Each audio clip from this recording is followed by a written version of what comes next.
चंद्र भगवान की जय।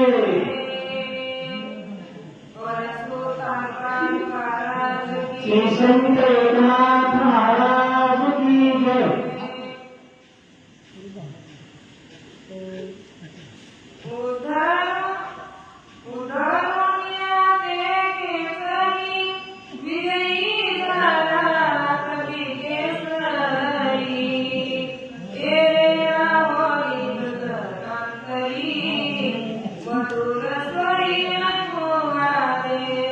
प्राप्त प्रसंगीवर पुत्रदर्शनाला वंदन करून कौशल्यापुत्र ब्राह्मणाला वंदन करून अन्याय पुत्र हनुमंताला वंदन करून तसेच या ठिकाणी बसलेल्या सर्व पुरुषांचे चरण नतमस्तक करून कथेला सुरुवात। आता नेमकं आम्हाला वेळ कमी आहे आणि सांगायचं जास्त असं थोडक्यात म्हणजे रात्र थोडी शिवली फार अशा वेळेला आमची सेवा आहे। पण असो जास्त कोणी हरवलेलं देत नाही, परंतु अखंड हरिनाम सप्ताह अंतर्गत अधिक मासाच्या निमित्तानं या ठिकाणी असलेला लक्ष्मी शक्ती सोहळा या सोहळ्यासाठी उपस्थित सर्व भाविक सर्वांचे चरणी नतमस्तक होतो। आज या ठिकाणी आमच्या संपूर्ण महाराष्ट्र भागातील रामायण या गुरुच्या माध्यमातून चालणाऱ्या रामायणातील बरीचशी भक्त मंडळी या ठिकाणी आहे, तरी सुद्धा एका भक्ताची कमतरता आम्हाला नक्कीच जाणवते। आमचे जे आदरणीय बाबा महाराज होते, बाबा महाराज नक्कीच या ठिकाणी असते, परंतु त्यांची या ठिकाणी आम्हाला कमी नसते। असं असल्या सर्वांच्या चरणी नतमस्तक करून कथेला सुरुवात। कथा इथपर्यंत आलेली कथा आता आम्हाला खास सांगायची आहे, तर आपल्याला 50 वेळा घ्यायचे त्या कथेमध्ये वेळ ना। तर मला कथेचं अनुसंधान असं आहे, आताच या ठिकाणी हनुमंताच्या हाताला अक्षराचा अवतार मिळाला आहे, परंतु आपला उद्धार ज्या सद्गुरूच्या हाताने झाला त्या सद्गुरूला काहीतरी वरदक्षिणा म्हणून द्यावी किंवा त्याची काहीतरी उतराई व्हावं या उद्देशानं अक्षरा स्वर्गामध्ये गेली आणि स्वर्गामधून काय म्हणू लागले हनुमंताला ऐका।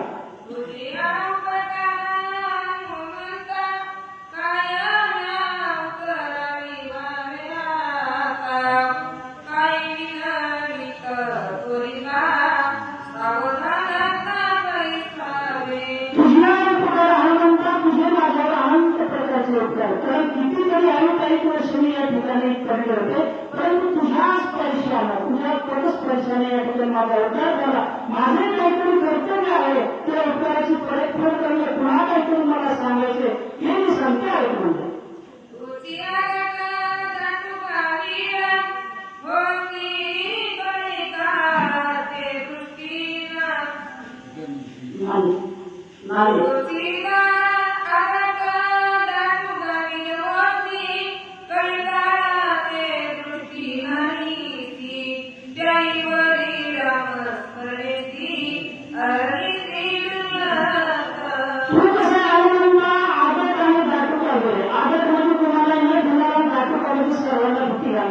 असा वीर असला तरी त्या ठिकाणी तुला कशाची भीती नाही, परंतु माझ्या नजरेत काहीतरी आले आणि ते तुला सांगणार आहे ऐक म्हणजे।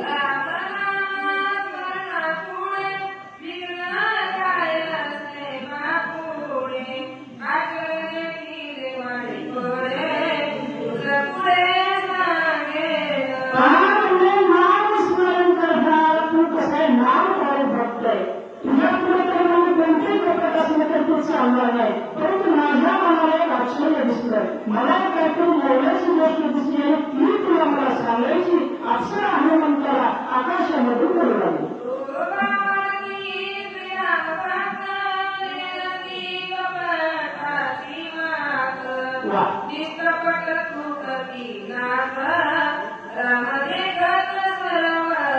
आणि हनुमंता तू कसा आहे तर निष्कपट आहे, तुझ्या मनामध्ये कसले कपट नाही। चराचरात फक्त राम म्हणत पाहणारा तो हनुमंत नाम घालायला भावात तू बघतोय, तुला सांगतो मी या ठिकाणी काही करणार नाही, परंतु माझं जे कर्तव्य ते तुला सांगायचे। अक्षर हनुमंताला बोलवलं।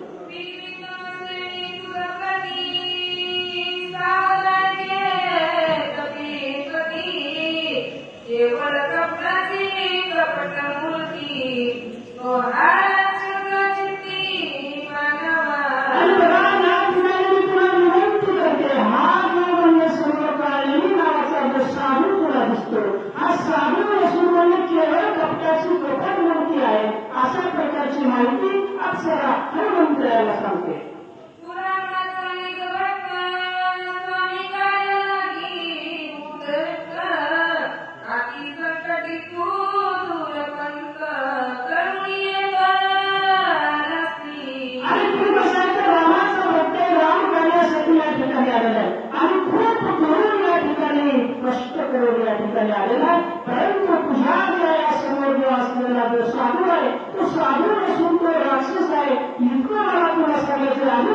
सांगता येईल का?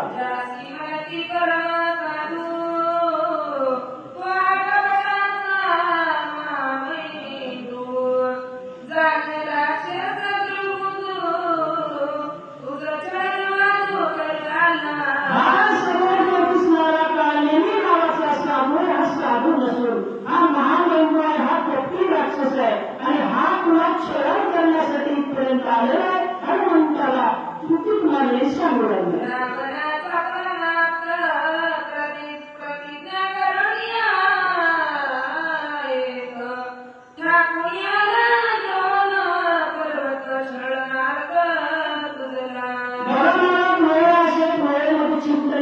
सांगायला गेलं तर खूपच सांगता येते, परंतु आपल्याला वेळ कमी आहे. हे एका ओळीपुरतं सांगतो. या ठिकाणी सांगेल की हा रावणाचा आपटा आहे, हा रावणाचा सोयरा आहे आणि हा तुला छळण करण्यासाठी आला. आता तुमच्या सर्वांसाठी एक प्रश्न, जेव्हा रावणाला काण्याने पाठवला, रावणाचा आपटा आहे, हे तेव्हा ही नाही होती का? त्याचं होती का? नाही मला ही बरोबर होती. परंतु कळलं कसं? तर हा कळण्याची जी शक्ती आहे ही फक्त शत्रूमध्ये असते, संतांच्या ठिकाणी असते. संतांच्या संगतीचा परिणाम तुला झाला म्हणून तुला सुद्धा ते ज्ञान झालं. ती जर एवढी ज्ञान असेल तर हनुमंताला समजत नाही, हनुमंताकडे ज्ञान येत का? परंतु कसं आहे, या ठिकाणी ती समोर रावणाच कापतंय, तुला कपट करायला आलेलं आहे, तर हनुमंताला तू मारली सांगते.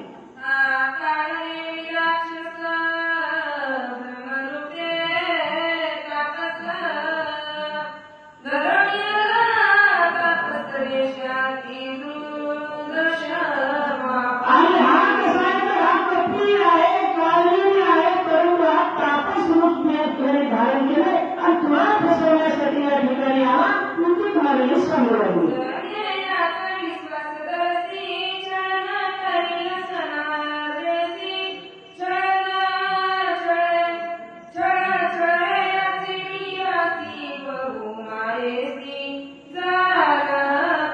आणि बघा हा जो म्हणजे काय हा कपटी आहे, याच्यावर अजिबात विश्वास ठेवायचा नाही. कपटी माणसावर कधी विश्वास ठेवणार नाही, तो कधी घात कधी सांगतात नाही. म्हणून याच्यासाठी म्हणजे याच्यावर विश्वास ठेवू नको. हा दुष्ट आहे, दुर्बुद्धी आहे आणि याला या ठिकाणी जिवंत ठेवायचं नाही. काय म्हणजे आपला हा विधी तुम्हाला सांगू लागेल.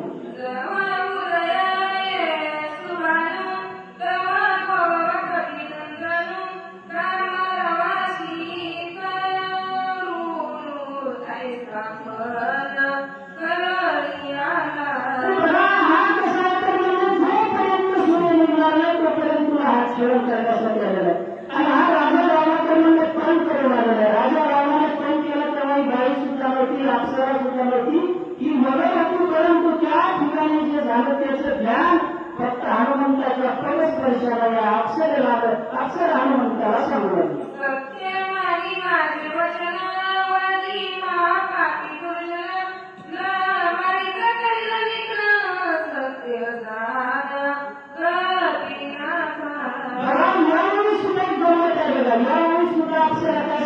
सत्य माने माझे वचन, मी जे बोलते हे खरं मान आणि याला मारल्याशिवाय समोर जाऊ नको. आता का मारल्याशिवाय जाऊ नको? हनुमंताला तर कपट काय करते का माणूस? काय करत नाही, कारण हनुमंत नाव झालं काय. परंतु हनुमंताला सांगितलेला मान आणि ते वाजा. त्या ठिकाणी एक छोटासा एक दृष्टांत तुम्हाला सांगतो आणि लगेच पुन्हा पुढे जातो. आपण सर्व शेतकरी आहे, आपण एखाद्या प्राणीचं शेताला चाललो आणि एखादा मधूचा काटा आला, आपल्या पायामध्ये खराब चांगला फूट आहे, आपल्याला तो काटा मिळणार नाही. आपण तुझ्यावर पाय घेऊन गेलो तरी मिळणार नाही. पण खरं तर श्यामा शेतकरी असेल तर तो पाय घेऊन जाणार नाही, तो बाजूला काढतोय. कारण का आपल्याला मिळणार नाही तर पाठी लागून येणाऱ्याला मिळण्याशिवाय राहणार नाही. तसा हा कपटी साधना आहे, तुला काही करणार नाही, तुला त्याचं काही करू शकणार नाही. परंतु पाठी लागून येणाऱ्या दुसऱ्या साधना स्वयं केल्याशिवाय राहणार नाही. याला जिवंत ठेवू नको. अप्सरा हनुमंताला बोलतो.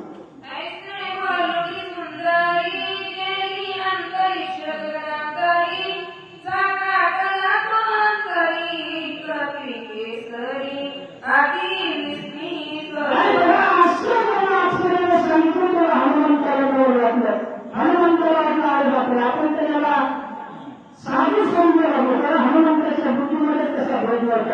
जे जे दिसे भूत ते मानेचे भगवंत, माणसाची जशी दृष्टी तशी सृष्टी, किंवा जशी जशी अंतरंतू तशी जगात असती, अशा प्रकारची दृष्टीमध्ये हनुमंताची म्हणून तर साधू दिसला नाही. परंतु आपलं जेव्हा सांगितलं खरं झालं काय तर त्या हनुमंताला विचारता ओळखले.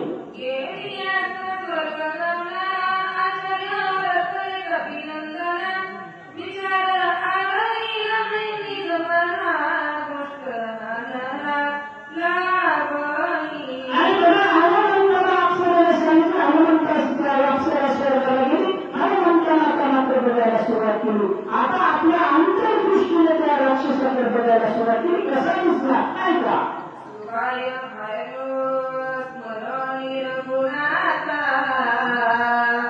राक्षस दुष्ट अवलोकिता कपटता श्रीरामदूताचे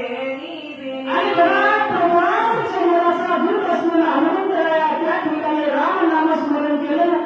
राम नामापुढं बाबाचे प्रती पुढे केवढं पापासून केवढं कपटाचं त्या ठिकाणी राहते. हनुमंतानं नामस्मरण चालू केलं. तो कपटी साधू दिसून नसून तो राक्षस दिसायला लागला.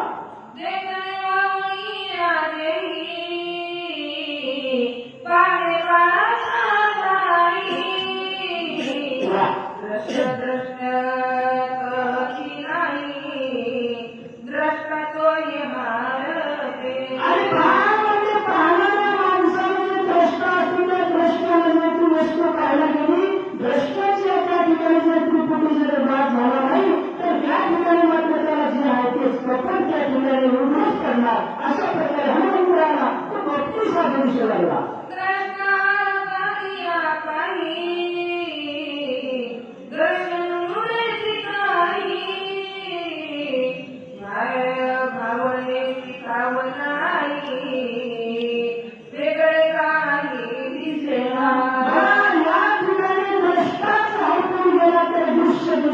प्रश्नच येत नाही. हनुमंताने नामस्मरण केलं. महाराज त्या साधूकडे पाहिले. तो साधू पणावरून गेला आणि कपटी राक्षस त्या ठिकाणी हनुमंताला दिसू लागला. त्या ठिकाणी नागमाला लागला.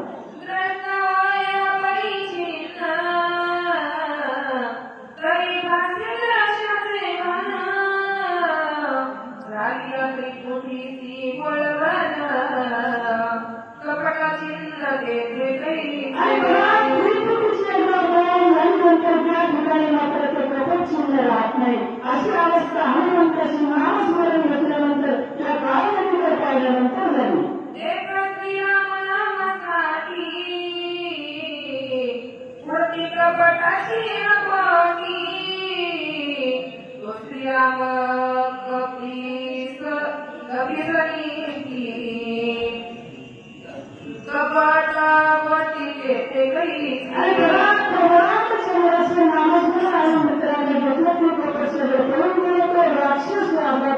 हनुमंताच्या नजरेला साधू दिसत नव्हतं. आता मात्र राक्षस दिसू लागला.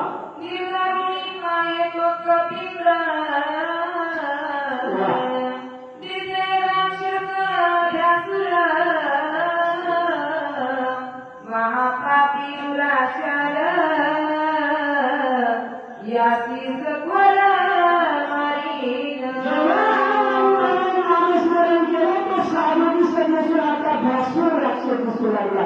आणि जेव्हा तो भस्म राक्षस दिसू लागला तेव्हा हनुमंताने विचार केला आता मात्र याला या ठिकाणी जिवंत ठेवायचं नाही. हनुमंत विचार करता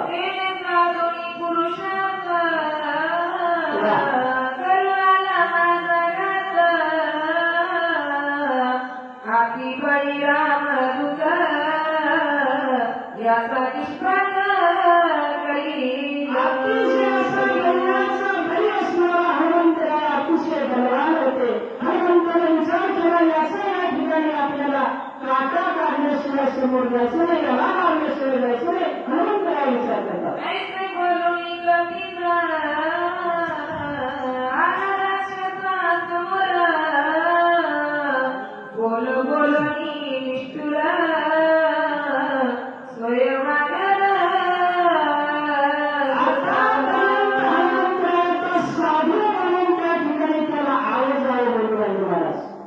महाराज या, महाराज बसा, महाराज रामकथा सांगतो असं करतो करतो तसं करतो. परंतु आता आता शहरातील कपट हनुमंताच्या समोर दिसायला लागलं. आता हनुमंताला मात्र भाषा बदलली. काय भाषा बदलली? आरोप केले आहे. आरे पापिया निशाचरा झळी पडती धुळाचारा तुझिया करीननी सहाला कपटाचरा अरे बापरे, अरे दुष्टा आणि नष्टा म्हणले तू या ठिकाणी मला भुलवायला आला होतास. तुझ्यापर्यंत आता कपट माझ्या समोर सामणार नाही. आता मात्र तुला माझा सामनाच करावा लागेल. हनुमंतराय म्हणतात ऋषी रूप धरुणी ताकद करुणालसी चळणत आता होई सावकाश करुई जात निजबळे. महाराज कधी निष्ठावान भजन भजन कधी हातूनच काम होत नाही. मला तसं आचरण करावं लागते. आता कलियुगात सुद्धा मोठमोठ्या मागे घरून आपल्याला फाटे वापरवायमध्ये असा म्हणजे तू ऋषीने धारण केला पण खरा साधू नाही. तू कपटी आहे म्हणजे तू राक्षस आहे. आता माझा सामना कर, माझ्या समोर ये. युद्धासाठी तयार हो. हनुमंत तयार होतात. माझे आणि त्वरित आदिन वाचती शिवेजित ऐसे जाणवणी निश्चित करी पुरुषार्थ निजबळे. आता म्हणजे तू खरा असशील तर माझ्या समोर पुरुषार्थ करून दाखव. आता म्हणजे माझी काय ताकद नाही, तुझं काय बळ आहे. आता या ठिकाणी दुधाचं दूध आणि पाण्याचं पाणी होईल. आता मात्र तुला युद्धच करावं लागेल. समोर ये माझ्या हनुमंतराय म्हणाले. ऐसे बोलत मारुती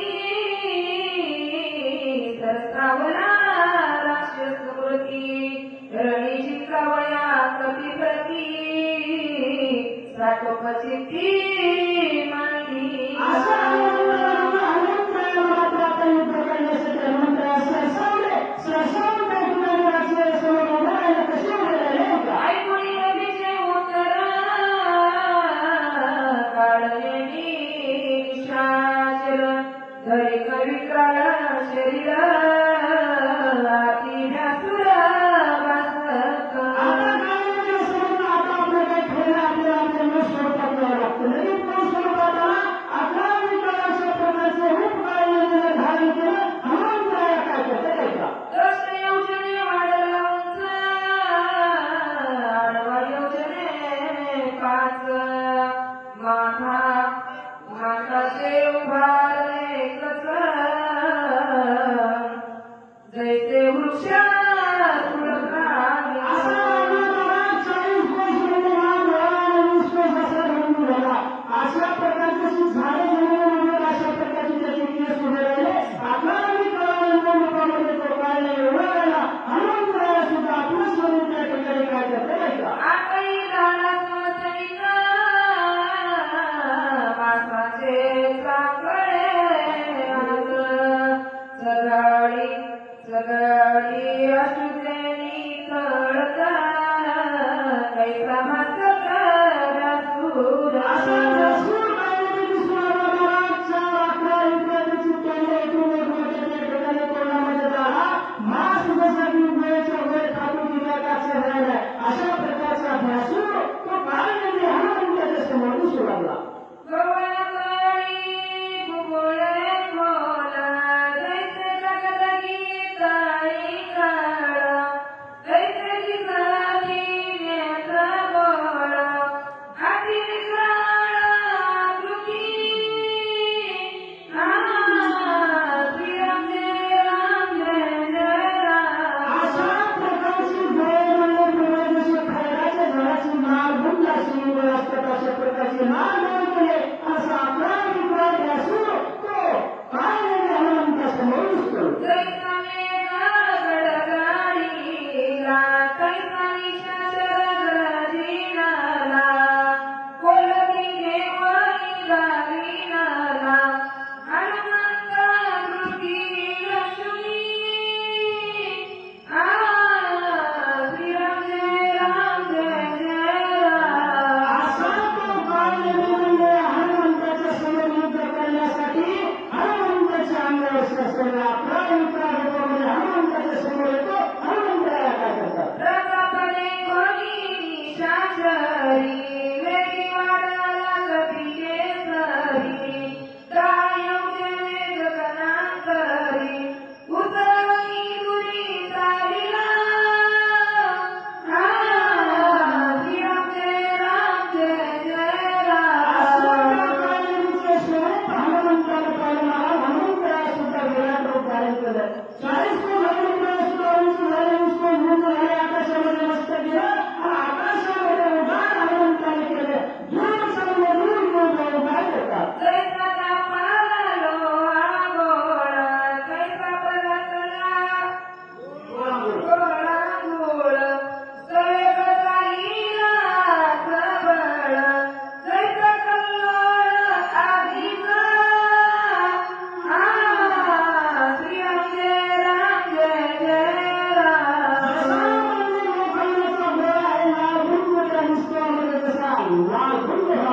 अशा प्रकारचा तो गोळा हनुमंताला दिसू लागला नाम हनुमंत कशा पद्धतीने गेले आणि काय करतात ते ओळखायचा लक्ष्मणी आणि शासर उडी सत्वर झाले चूर्ण शरीर कपिबालवरी काढता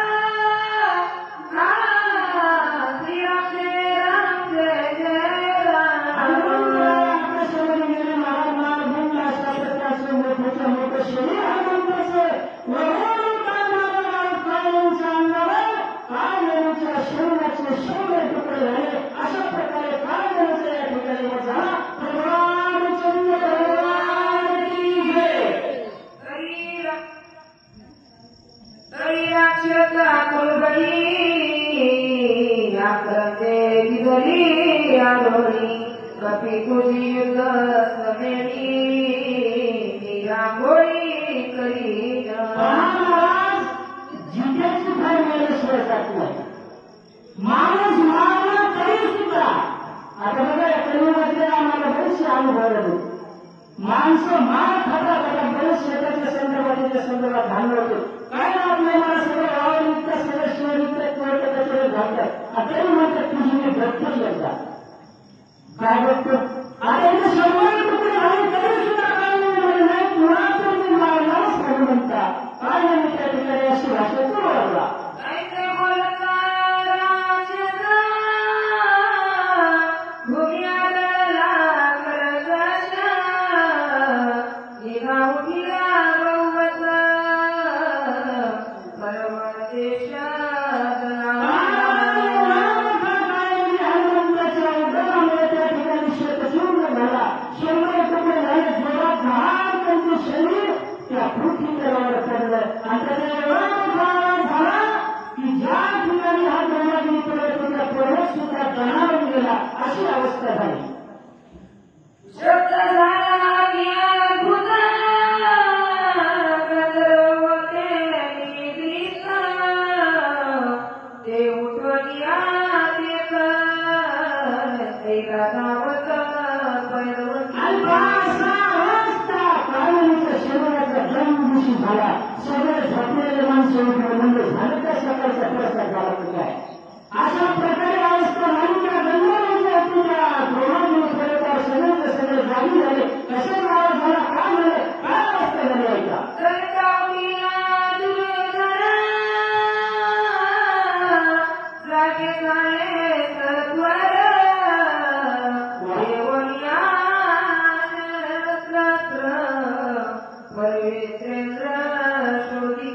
आणि लगेच ते सर्व हजार जागी झाले लगेच मला कुठं आवाज आला समुद्र पर्वतावर पळायला लागले कुठे कुठे त्या ठिकाणी शोध लागले ऐका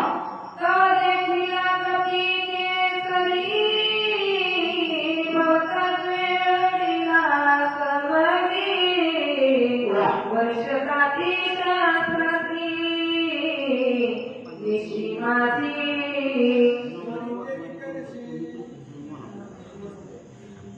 तोरे विना कपिके सरी भोतर वडिला समधी वर्षकाठी शास्त्री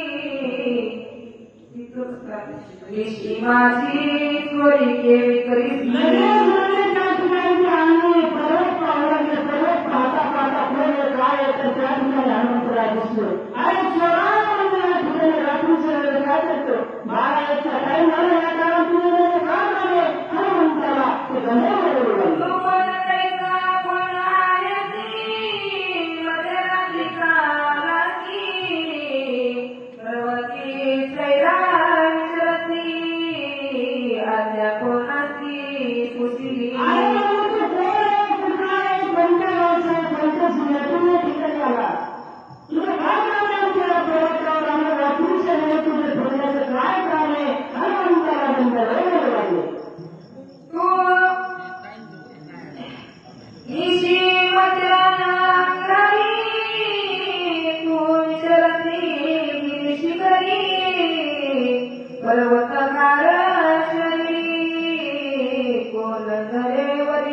पडला आणि त्या पर्वताला रात्री फिरण्याचं काय काम आहे? आणि बाजूला जे पडलेले आवाज देण्याचे शरीर कोणाचे म्हणजे कसं काय पाहिलं, काय केलं तो असं हनुमंताला अनेक प्रकारचे प्रश्न ते गंधर्व विचारू लागले. एका मागे पुसला काया, जरा बांधला हात काया, मध्यरात्री विचारत आहे, तत्पर होय सर्व अरे नाही, त्या ठिकाणी एकदा बोलायला कशाला विचारायला कुठला आहे काय झाला म्हणून याला हात पाय बांधा, हा म्हणजे नक्कीच वेळ दिसतो अशा प्रकारचे गंधर्व हनुमंतासोबत भाषा करू लागले. ऐसा कैसा कल्लोळा, मेरे सोबत ऐसा कळा, हे कोणी गोळा गोळा, मधुर बोल बोल या ठिकाणी सगळेच्या सगळे दिवसात हजार गंधर्व हनुमंताला एकदा सुटले. काय तुझं काम म्हणून या पर्वतावर रात्रीच्या ठिकाणी होण्याचं आणि हनुमंताला मात्र त्याला अति नम्र होऊन त्या ठिकाणी मधुर भाषेत बोलू लागले. काय बोलतात आहे का? जम्बूद्वीपीचे दक्षिण कोणी, किष्किंधाचे राजधानी, सुग्रीवराजा चूडामणी, कैसानी नांदत. महाराज अतिशय नम्र भाषेमध्ये हनुमंताला उत्तर द्यायला सुरुवात केलं. उत्तर देत असताना कलियुगामध्ये स्वतःपासून सांगतात मला, मी या आमच्या गावचा, मी पंचा, मी असा मी तसा. हनुमंताला स्वतःचा परिचय देताना दक्षिणेकडे किष्किंधेची राजधानी आहे, दक्षिणेला त्या राजधानीमध्ये चूडामणी अशा प्रकारचा राजा सुग्रीव आहे. आता चूडामणी या शब्दाचा अर्थ एका वाक्यात सांगताना पुढे जातो. चूडामणी कशाला म्हणावं, चूडामणी राजा कशाला म्हणावं? आपल्या भारतामध्ये पंतप्रधान स्वर्गवासी लालबहादूर शास्त्री एक पंतप्रधान होऊन गेले. मला त्या काळात त्यांना 75 रुपये पगार होता. 75 रुपये पगार असताना तो शेजारी बाईने म्हणजे मला 25 रुपये उसने द्या, त्यांच्या पत्नीला म्हणू लागली. त्यांच्या पत्नीला काय केलं, 25 रुपये त्या बाईला दिले. 25 रुपये घेऊन गेले, दुसऱ्या दिवशी आनंद दिले. पण आनंद देताना लालबहादूर शास्त्री पाहिलं, म्हणजे काय झाले, पैसे कुठेच काय दिले. ते म्हणजे आपल्याकडून काय उसने घेतले होते, पण म्हणजे तुझ्यावर आले कसे, कारण तुमच्याच खिशातून काय कसं करून ठेवले होते. म्हणजे याचा अर्थ म्हणजे मला 75 रुपये पगार नको, 25 रुपये उरतात म्हणजे मला 50च पाहिजे.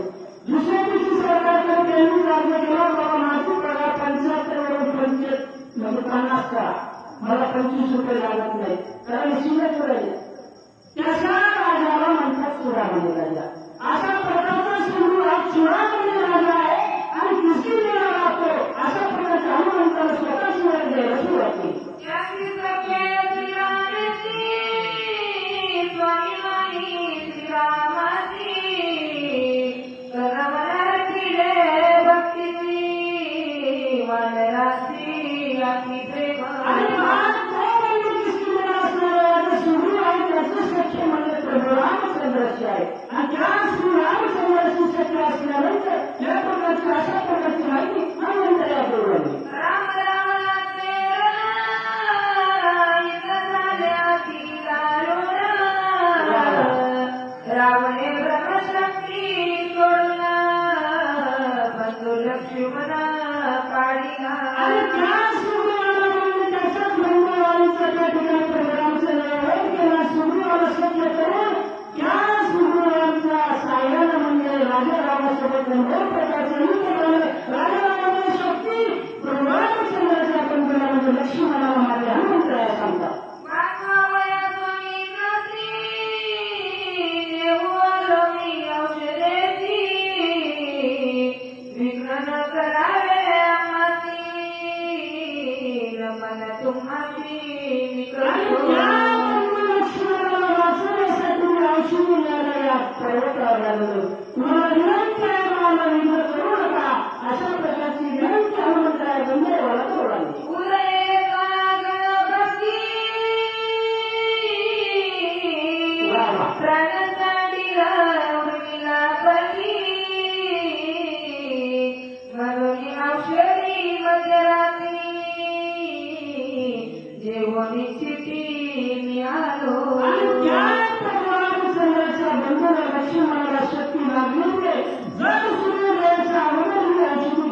केलं नाही तर त्यांचा प्राण जाईल.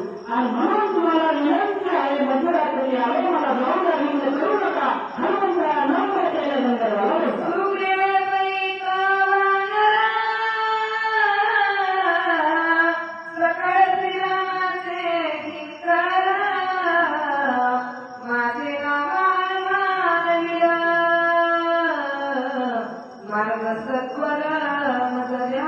आणि महान ज्ञान सर्व वानरांमध्ये असणारा एक वानर मी आहे आणि माझं नाव हनुमान आहे. आणि त्या ठिकाणी तुम्हाला विनंती आहे, मला माझा मार्ग मोकळा करा, मला विनंती करू नका. हनुमंतराया स्वतःचा परिचय देऊन गंधर्वाला बोलवले.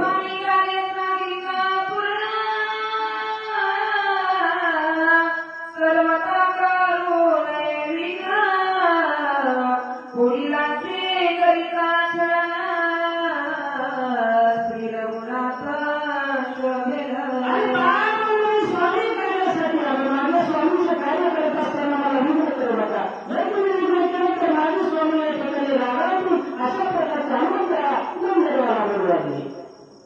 यानंतर वाचण्याची सेवा सौ श्रीमाताई क्षीरसागर मंगळवाडी या करतील आणि सुचर म्हणून वाघमारे बाबा हे करतील. चला.